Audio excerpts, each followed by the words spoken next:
Hello, welcome to another Dave's Desk. I have been looking forward to this one with a good friend of mine, Philippa Bowen. Philippa is a business development advisor, works in small, medium and larger companies, helping them grow their business. However, unlike most people who do that job, Philippa was involved to begin with by accident in a project that became world famous. It changed people's lives and it touched the people's hearts of Great Britain and beyond for about a year and beyond.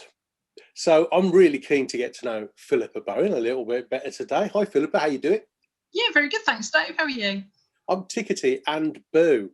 Ooh. Tickety and boo. Any better I'd be twins, as they say.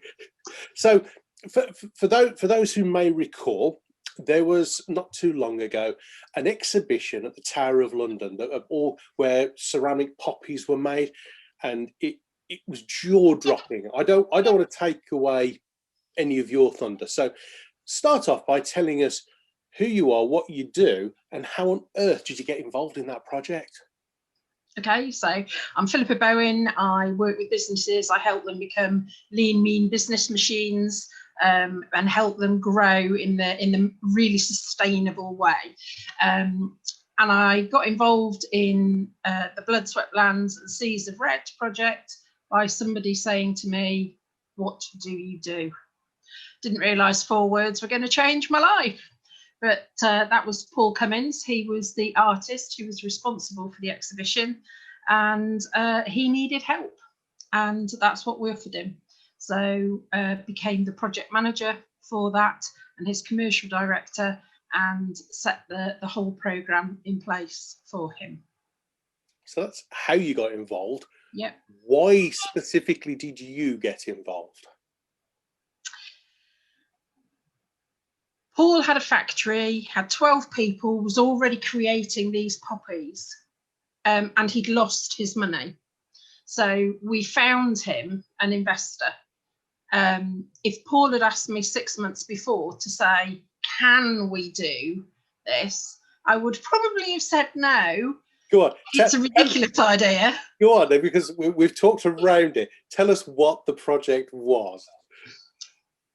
It was to create 888,246 blood red ceramic poppies to fill the moat of the Tower of London, so that the whole of the moat would just be this sea of red. Wow. And it was the poppies that were being made in factory, and these artists' images he had of the moat that was red, that made me think, okay, let's try.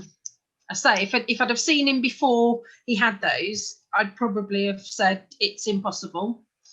But there was just something that goes, this is beautiful. And his passion and his absolute belief, the purpose that he and the 12 people that were working for him at the time knew that this was going to happen. They didn't know how, and they didn't know that there were all these problems, and they didn't know that there was no money in the bank, but they knew that it was going to happen. So it was, we've got to try and make this happen. And then when we got the money, it's something that it mattered. It was special. It was going to be something for everybody. Most families have been touched by the First World War. I know mine has. And it was, how do we do the best that we possibly can for each of those fallen soldiers that were going to be remembered in this exhibition? Don't think we realised at the time, well, I know we didn't realise at the time quite how big this thing was going to be. And we had discussions about, what do we do with all the poppies that nobody's going to want to buy? Instead of which we could have sold them 3, 4, probably 5 times over. Wow. So, yeah. What were some of the, other than finance, investment, legality, permissions, what was the biggest 1 or 2 challenges that the project faced? Timing. Obviously, the war started in 1914 on a particular date, so we couldn't change. We had to open the exhibition on that date. Wow. So that was fixed. we also had to grow very quickly. I say, when I met Paul in the December 2013, there were 12 people, and we would have taken 2 and a bit years to make the poppies at the rate we were doing it. So we went from 12 to over 120 people. So sharing what we did, why we did it, how we did it, with that speed of growth, we did that in about 6 weeks, got it to that many people. That's the biggest growth project I've ever worked on, and I've worked on some others. Wow. Okay.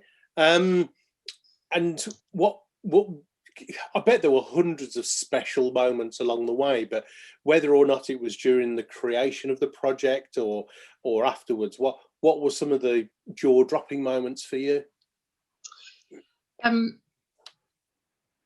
One in particular was in July, we started shipping the poppies down to the Tower of London.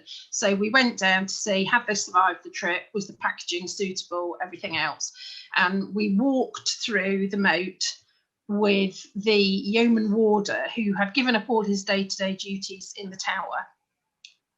So he was going to be in charge of installing and then taking the poppies out at the end of the exhibition.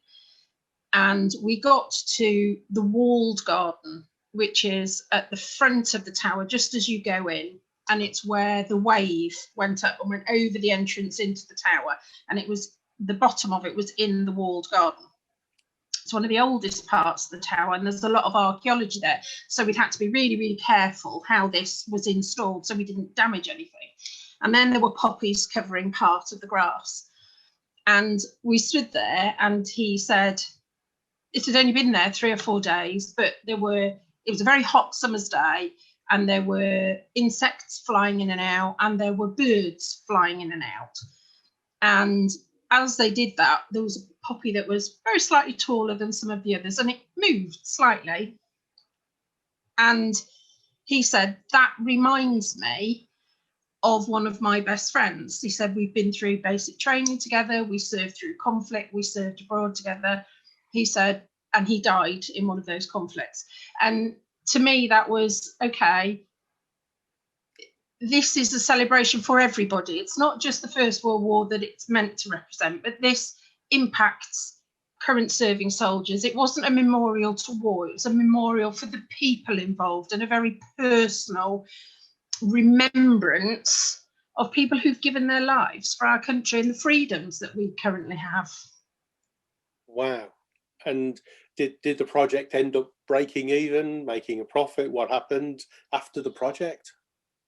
Yes, we made money, and all the profits went to 6 charities, all to do with veterans and supporting veterans and current serving personnel. Wow.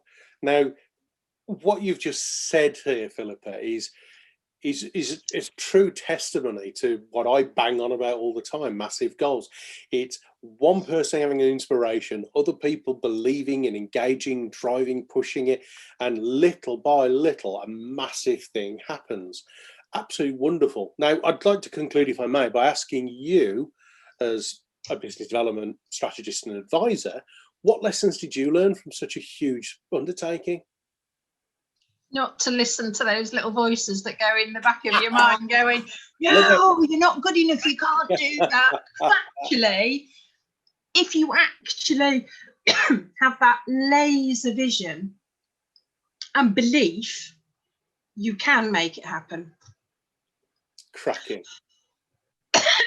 Sorry. It's all right.